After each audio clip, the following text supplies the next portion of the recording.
Okay. Oh, welcome back. All right, this video is going to go out to Leslie G. The reason why it's going out to Leslie G is because she keeps track of my stream failures. And earlier today, I was about to hit one full day without an incident. However, I've definitely screwed up this recording so many times that I'm about to I'm about to give up on it. It mainly has to do with the mute button. Anyway, I've got an update on Big Dummy from part one of Sovereign Citizen 101, Misinterpreting the Constitution with Carl M. And then I've got Carl himself to continue where he left off from the last video. Let's just jump right into it.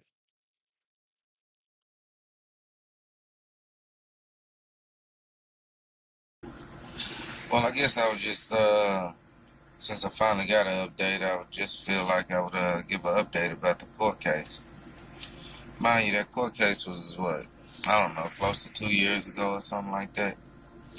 I didn't really know what I know now, you know what I mean? And I really should have handled the court case through the mail. I never should have went in, you know. Um, but I actually went into the court and I played the game. I felt like there was a fraud because I was kicked out of the court on the next time I went to court. Yeah, maybe. And after I was kicked out or whatnot, Oh, it's almost as bad there as. was a verdict rendered. Now this verdict wasn't rendered immediately because I called a few times checking on this verdict, Let's just trying say I to don't see like what went whatnot. on with the court case. They kept telling me they'll notify me through the mail. They never notified me through the mail. And eventually, just last week, as a matter of fact, I was pulled over in the city of Irving.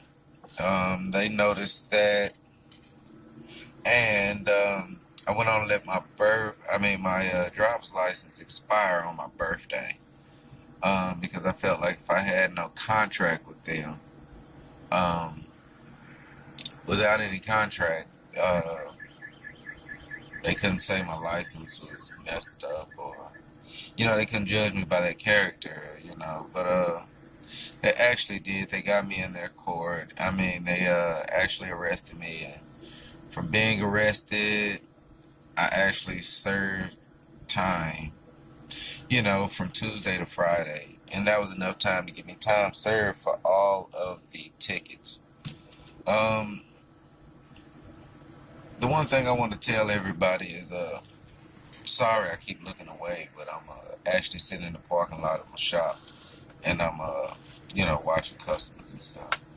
But I want to tell everybody, there's no rights or wrongs in this thing. The only thing you can go with is what you know and what you believe. You know what I mean? What's happening now? The only thing you can go with what you know and what you believe, and that's the only thing that you really got to go on this thing. So if you believe that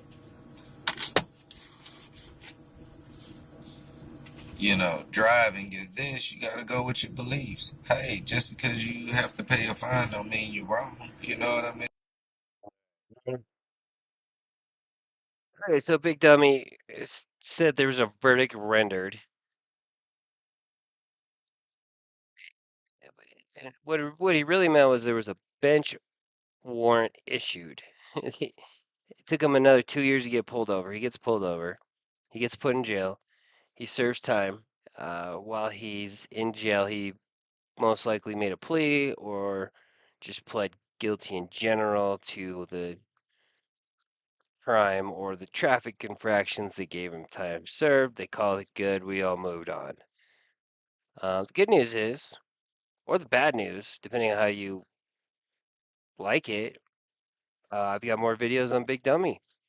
So he'll show up in the in at least the next part or two. I've got two more, I think, of this guy. So he'll show up. He'll show up again on the next part of the series. Oh, okay. I'm trying to stay away from that mute button, but I keep yawning, so I'm tired. Hence the robe. It's bedtime. All right. Well, anyway, part two. We left off. Let's see. Where did we leave off yesterday? He was talking about how the Constitution is originally a contract between the government and the citizens. He'll start off there, and then I'm flopping around like Constitution. He'll start up there, and then eventually, and then he'll move into the supremacy clause. Then he'll start talking about the amendments. That there was an offer. Government offered to govern. There was a consideration. The citizens considered how they were going to be governed. And government promised that they would govern by Constitution. And there was an agreement. The citizens agreed that if government promised there would be a government by Constitution, that they would agree to allow the Constitution into force. Now there's a unique situation here. It's very rare when you find the party of the first part, which is the congressmen, officers of the government, who are also parties of the second part, as representatives of we the people, the republic. And when they signed the document, they signed the document as officers of government, agreeing to the Constitution, and simultaneously as officers of representatives of the people in the Republican form of government. And when they signed that document, that constituted a ironclad contract in writing, enforceable in a court of law pursuant to the statute of frauds. Here in the state of Michigan, that's 566.132, Michigan Compiled Laws Act, which basically states anything in writing is enforceable in the court of law pursuant to the statute of frauds. Now, all we're asking is that they enforce the contract. We want them to enforce the contract. In other words, if we read something in here, and we got a good reason for why we believe it's the way it is, then they should honor that. And they should honor it in favor of you, the clearly intended and expressly designated beneficiary, but I'll get into that a little later. The program that you should understand, especially, is Article 6, Paragraph 2 of the Constitution. This is called the Supremacy Clause of the Constitution. It's located at Article 6. Everybody see that? Paragraph 2, which is going to start right here, and I'm going to read it to you. Okay? And basically what it says is this Constitution and the laws of the United States, which shall be made in pursuance thereof, and the treaties made or which shall be made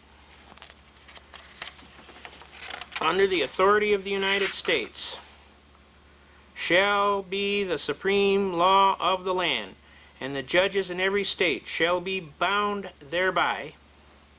Anything in the Constitution or laws of any state to the contrary or notwithstanding. And when they say notwithstanding, that means notwithstanding in law. That means that's a legal definition. Notwithstanding means notwithstanding in law.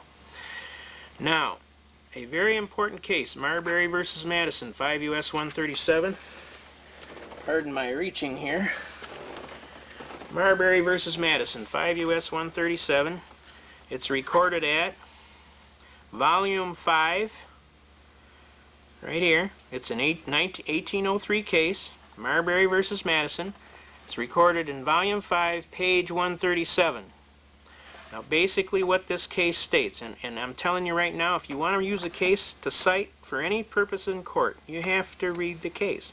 If you haven't read the case, and formed a basis upon which a logical determination in your mind could have been reached to form an opinion as to why you should do what you're going to do, then the judge will throw your case out. So read your cases. Don't just quote cases, because you won't win. If the judge ever pins you down and starts asking you some merits of the case, and you can't even understand what the case is about, 9 times out of 10, he's just going to throw your case in the can. Which is, it's pretty hypocritical of him to say, because later in the series, he's going to just skim through some of these case laws that sovereign citizens often quote, but they only take a sentence or two. They paraphrase what they want and they move on. So make sure you read the case. This is one of the leading cases in the history of the United States of America. The opinion of the court was given by the Honorable Judge John Marshall, Chief Justice of the Supreme Court. His opinion was anything that is in conflict is null and void of law. Clearly, he said that for a secondary law to come in conflict with the supreme law was illogical. For certainly the supreme law would prevail over all other law, and certainly our forefathers had intended that the supreme law would be the basis of all law.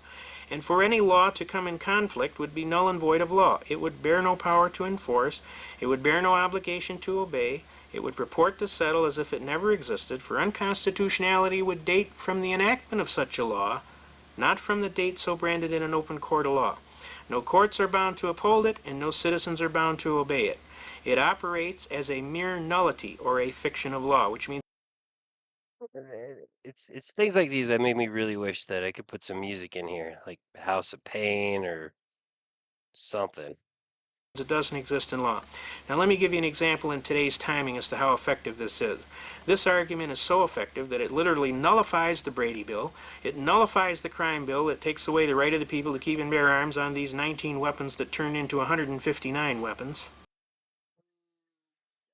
Though, because the Brady Bill definitely went up to the Supreme Court, and the Supreme Court deemed it mostly constitutional. And as a matter of fact, the only part that they deemed unconstitutional was relative to the attempt at the federal regulation over the state.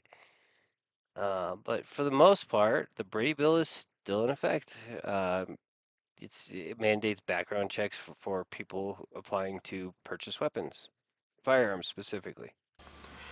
It stops this 666 bill that just went through that they're trying to take away the Fourth Amendment. You see, because they have no power to pass a law that's in conflict with the United States Constitution, and it's automatically null and void of law from its inception, not from the date you go to court and brand it as unconstitutional. Now, I want to get that real clear. A lot of people think that they got to go to court and brand it unconstitutional. I'm here to tell you, if you know your arguments and you can show your arguments, most of the time you will win. Every now and then you run into a hard nose, but I'll show you how to deal with him too. Okay? But for now, I want everybody that's got a chance to go out to learn your Constitution, your Article 6, Paragraph 2 of your Constitution. I want you to pay attention to what's going on here. Learn to read about this Marbury versus Madison case. I want to show you, pardon my reach again, this right here is an example of what is called Shepard's citations. Shepard's citations is a group of reporters that go through and keep track of all the court cases that have come before the courts, especially the Supreme Court. And they clarify before the court all of the cases. Each one of these little numbers here represents somebody hiring a lawyer and going to the Supreme Court. Every one of these. There's 9 pages of these, folks. Almost 200 years worth that goes against this case, Marbury versus Madison. And I want to tell you, this case is still supreme law of the land. If it wasn't, you would see O's in here where it was overturned, okay? You don't see any O's. There aren't any O's. That means the case is standing. There'd be an O in this column right next to here. You don't see any O's because there's no case that could come up against this case. That's how strong this case is, folks. Now this is 9 pages. This is 2 pages each. There's 9 pages of this. This represents, if I was to try and teach you what this represents, if I was building a wall from here to the moon out of bricks, that's what that would mean in legal terms, because that's how solid this case is. So it's very important that you understand your Constitution is an ironclad contract in writing enforceable in the court of law. It's very important that you understand Article 6, Paragraph 2, the Supremacy Clause, which says the Constitution and the laws in pursuance thereof and the treaties made or which shall be made under the authority of the United States shall be the supreme law of the land. The judges in every state shall be bound thereby. Anything in conflict or repugnancy is null and void of law. It bears no power to enforce, no obligation to obey, purports to settle as if it never existed. Unconstitutionality dates from the enactment. No courts are bound to uphold it. No citizens are bound to obey it. Now that is one of the most important lessons that I can teach you on the Constitution so that you can understand how strong this document is. You see. And when I go to the law library and I hit some of these law libraries, it's wall-to-wall books, folks. I mean, it's like I take people down there and their chin's on the ground. And then I tell them there's 3 floors of this place just like this, filled to the brim with books and books. And did you know that in every one of those cases, this little book right here, this one right here, folks, controls every single book in that law library. Every single one. Every single book in that law library is controlled by this little book. So can you understand how important it is for you to know what's in this little book so that you can effectively call on that kind of a commanding knowledge? Okay? It is absolutely vital that you get a hold of one of these books and start learning it, and don't let anybody take away your constitutional rights. You can't even give your constitutional rights away. You have to voluntarily acquiesce by signing a document on a Miranda release form. That's how hard it is to give away your constitutional rights. We don't want you to give away any of your rights. We want you to know these rights backward, forward, upside down, and other. We want you to be able to rattle them off. Our soldiers could do it. And they did it with the The great top love in secret their heart and mission. the pride and the duty that they hold in their heart. And they swore on a sacred oath that they defend the Constitution against all enemies, foreign and domestic, and then they perform their duties to the best of their ability, so help them God, and by God they do, both in the service and out of the service, okay? We defend the Constitution to the death. We never surrender. We are soldiers, above all, and we love our Corporate country and our soldier. flag and our Constitution.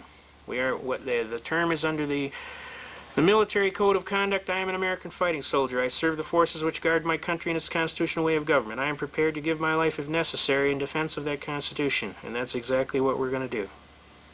So I want you to pay attention. A lot of brave soldiers have died to pay for this book so that you could have the right. And the least you could do for your own self's sake is to learn what's in this book and be able to argue effectively what's in this book. You would be amazed how many times you can win if you just have this book and know what's in it. Okay? Now that we get that by, we're going to go into some other arguments here. We're going to try and show you how to really effectively use this book. I will say that Marbury versus Madison is it's about as significant as a case as there could be.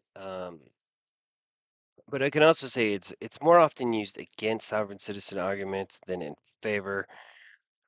Excuse me, especially with regards to the constitutionality of the 10th Amendment. Um, if you're if you're unfamiliar with Marbury versus Madison, basically there was a guy who was appointed as a judge at the time by President John Adams, outgoing judge at the time. Uh, William Marbury then sued Secretary of State James Madison to force the delivery of his commission. Madison's like, well, I know Adam said that you could be a judge, but like we're not really feeling it, and I'm probably gonna be the president, or I'm gonna be the president, or however that was working. I need to brush up on some of my history a little bit. So anyway, Marbury sued Madison.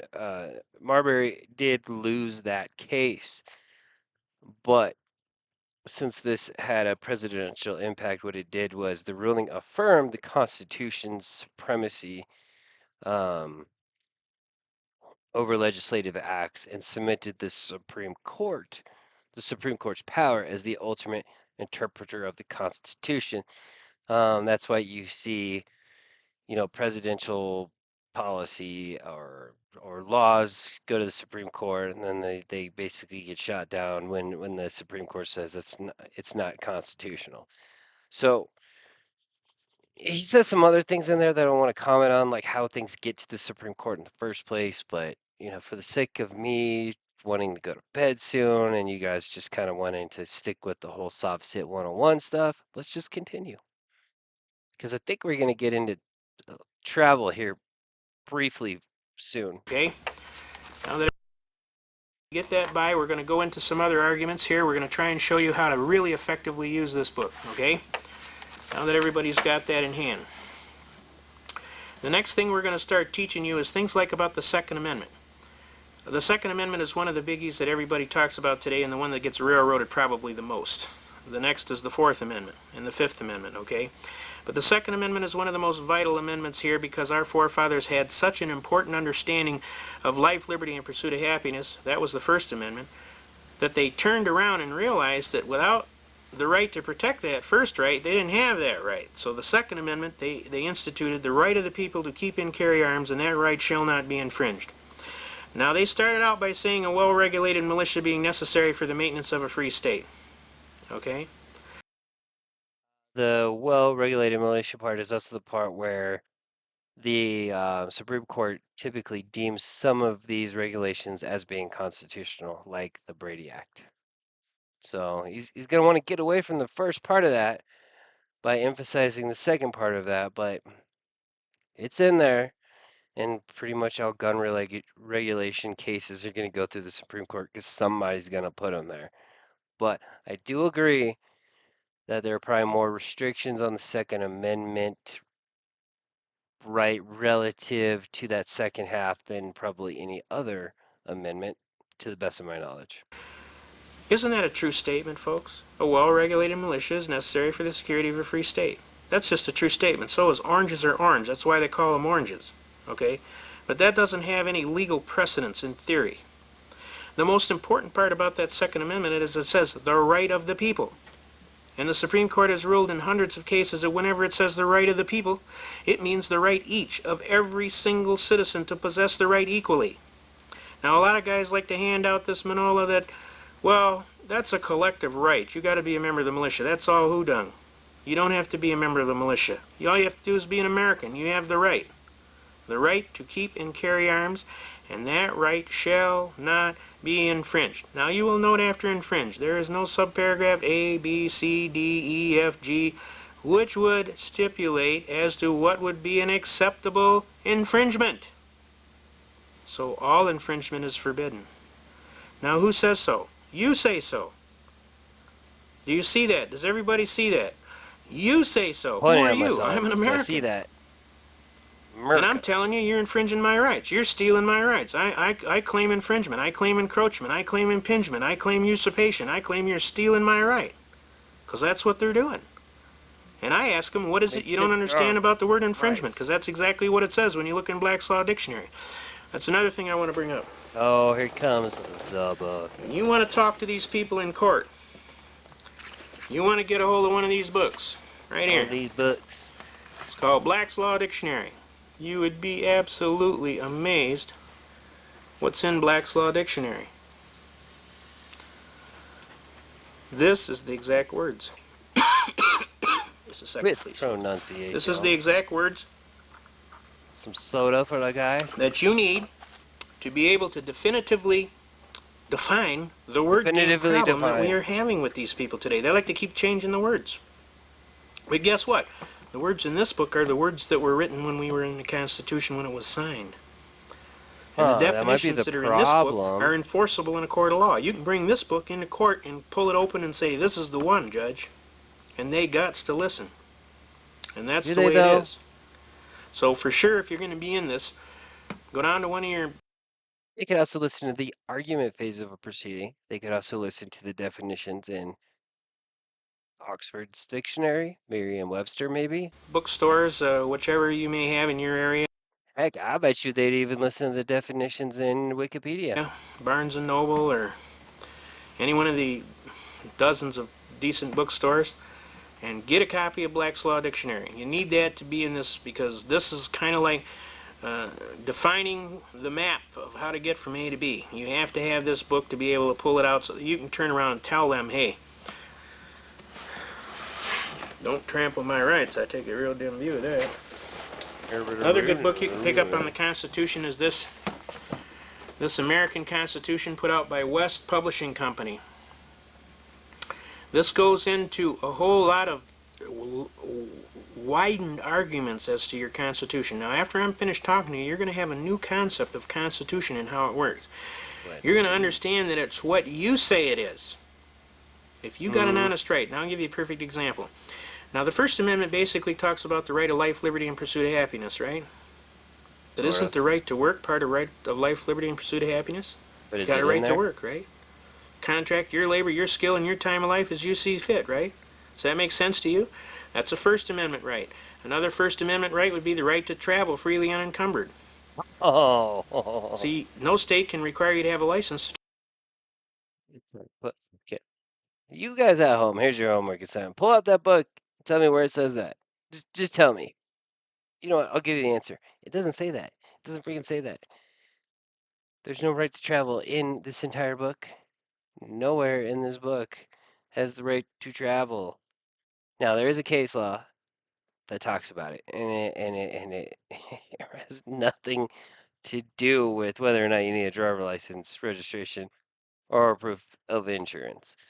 The First Amendment is going to talk about the freedom of religion, the freedom of speech, freedom of the press, the right to assembly, the right to petition. Hold on, there's right for religion, speech, press, assembly, petition. Okay, there we go. The five fundamental rights of the First Amendment, none of which are the right to drive your car without a driver's license or registration, or insurance. And actually, there's case law that says specifically that you must have those under the 10th Amendment, and those regulations for your mode of travel are not unconstitutional. Travel freely and unencumbered, and we'll go into that and show you how that Plus, if you guys have ever looked at a budget for your state, and you could, whatever state you're in, just Google it, say, well, what's my budget? And then look at all the line items on the budget. And then also look at the portion that's allocated from taxes toward road repairs, and then go into your Department of Motor Vehicles and see where that money goes to. And imagine if nobody pays the registrations, especially in a state like Colorado where we get this whole freeze thaw thing, where we'd have potholes like crazy. So basically, what I'm saying is we'd still have dirt roads if people weren't paying these minor fees. Although I really do hate paying for anything ever, but it makes sense, right? is taken care of. Okay? The bottom line is you need to learn as much as you absolutely possibly can in the shortest possible time about your Constitution, because I'm telling you right now as we speak, they are trying to curtail that Constitution and take away rights that you have that have been given to you from your forefathers. There's only one thing that's going to stop that. Well, maybe Only two. have one There's father. two things. The first thing that's going to stop that, Adam. if all of us get together, get a hold of one of these books and start shaking it and say, whoa, Horsey, we're not letting you take away that Constitution. Horsey. This is America. We got an American flag on that pole out front. Last time I checked, this is the United States of America. We got a Constitution here, and you ain't touching that Constitution. So you call up that Bill McCullum in Washington, and you tell him he's the guy that sponsored that 666 bill to take away the Fourth Amendment right to have a search warrant. You get a hold of him, and I'll give you his number later on in the speech here. And you call that joker up and you say, sir, what is it you don't understand about your oath of office? We'd kind of like you to leave the Constitution alone. As a matter of fact, we'd like you to make it stronger than it is, not take nothing away from it. Period.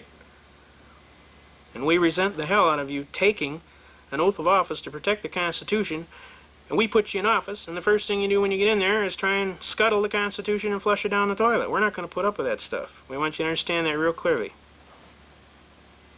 The second way we can do it is, if necessary and proper, our militias can come together and decide to tell these people that are giving aid and comfort to the enemies of our country by breaking down our laws that you have broken the law of Title 18, United States Code, Section 2381, which says that in the presence of two witnesses to the same overt act or in an open court of law, if you fail to timely move to protect and defend the Constitution of the United States and honor your oath of office, you are subject to the charge of capital felony treason, and upon conviction you will be taken by the posse to the nearest and busiest intersection and at high noon hung by the neck until dead. Yeah. Capital felony treason. The body to remain in state until dusk, as an example to anyone who take their oath of office lightly. You see, without that oath of office, this Constitution is worthless. That's why we have you take that oath of office, so that we know you will honor this oath of office and that you will keep our Constitution. We don't want anybody taking our Constitution away, and we're here to tell you right now, don't do it. We'll take a dim view of it. We probably will charge you, and we're not fooling around. Okay? Now, let's get into some other things in the Constitution. The bottom line here is you have to know to be able to exercise your Constitution. The most important parts about your Constitution are in your first 10 amendments, okay? Obviously, the right of the people to keep and carry arms shall not be infringed. And that right shall not be infringed. Starting to get the feeling this guy's got a bunch of guns. You must claim your right if you want to have it. You have to be willing to do that. And if they are going to take your right, then you have to be willing to challenge them, whatever it costs. Now, the bottom line is any law that comes in conflict with that, what do we talk about in Article 6, Paragraph 2? If any law shall come in conflict with this, the supreme law, what happens? It's null and void of law. It bears no power to enforce, no obligation to obey, purports to settle as if it never existed. Unconstitutionality dates from the enactment of such a law, not from any date so branded in open court of law. So what happened to the Brady Bill, folks? Canceled due to lack of interest. Okay? What happened to the crime bill with the gun infringements? If any portion of the bill be unconstitutional, the whole bill is unconstitutional. Because why? Repugnancy. Okay? It's repugnant to the United States Constitution. I mean, last I checked, and I checked like 5 minutes ago, the Brady Bill was still in effect. I wonder if it's named something different, but let me double check that. It's null and void of law. It bears no power to enforce, no obligation to obey. Purports to settle as it never existed. Which case said so? Marbury versus Madison, 5 U.S. 137, 1803. That's how important that case is. Yeah, Brady Bill's still in effect. I mean, it's just National Instant Criminal Background Check System. That's why you got to go down to your law library and read. Okay? So Marbury versus Madison is extremely important. It's important that you be able to read the case, understand what they're talking about. Now, other cases that are involved are your rights to due process, like under your 4th and 5th and 6th Amendments, right? The right of the people to be secure in their houses. The right of the people to be secure in their person, houses, papers, and effects against unreasonable searches and seizures shall not be Conveyance. violated, and no warrant shall issue but upon probable cause, supported by oath or affirmation, and particularly describing the place to be searched and the person or things to be seized. And obviously that would imply that he'd gone before a judge and said, this is the guy, he did it, this is the crime that was done, and this is the evidence we're looking for, Judge, and we'd like to get a warrant, and we're swearing on everything we told you is the God's truth, and then they can come over and they can search till hell freezes over. Okay? Does that sound logical to you? Now that's what Bill 666 is trying to throw out. They don't want you to have that right anymore. Now it's important for you to immediately jump to the 9th Amendment. What does the 9th Amendment say? Enumeration in this Constitution of certain rights shall not be construed to deny or disparage others retained by the people. Now basically what that means in simplest of terms, Congress has no authority to add on to the Constitution in such a way that would take away rights previously guaranteed. What seems to be Mr. McCollum has no authority to add on to the Constitution in such a way that would take away rights previously guaranteed. What's Yab, yab, yab, yab, yab, yab, yab. Okay, guys. Let's stop there. I'm falling asleep. Oh, Carl, Carl, Carl, Carl. What are you doing to me? All right, so the reason I'm doing this is because we've got sovereign citizens, and then we have the script makers, and Carl clearly, and this is Carl's clearly a script maker, if not a script maker's influencer. Remember, he was on a top secret project to teach active duty in the field soldiers the Constitution and to memorize the Constitution. Oh my God, I can't believe that's got to be the biggest load of BS I've ever heard in my life. Well, I don't know. I've heard a lot of stupid shit. All right, you guys. So this is part 3 of Carl misinterpreting the Constitution will continue. It will not continue tomorrow. It'll probably be the day after. I will also have another video from Big Dummy. And let's see, we're on part 4. Let's see, I broke this down into, I think, 10 parts. It's long, y'all. How many? Oh God, I made it into 11. The 11th part's only like 5 minutes long. Um, I might have to add another piece to it because I wasn't sure if I included a couple of his case law pieces in there where he just kind of skimmed over, but I'm gonna make sure I get it in somewhere. If this channel ever gets monetized, I'll put Carl's complete collective works into the membership column. I'll probably throw Queen Bee in there too, and whatever else I can find. There's more. I found an excellent source where I found a whole bunch of this crap. So you guys have an awesome day or night or whenever you watch this, and see ya on the flip side. Yeah, let's go Boondock Saints.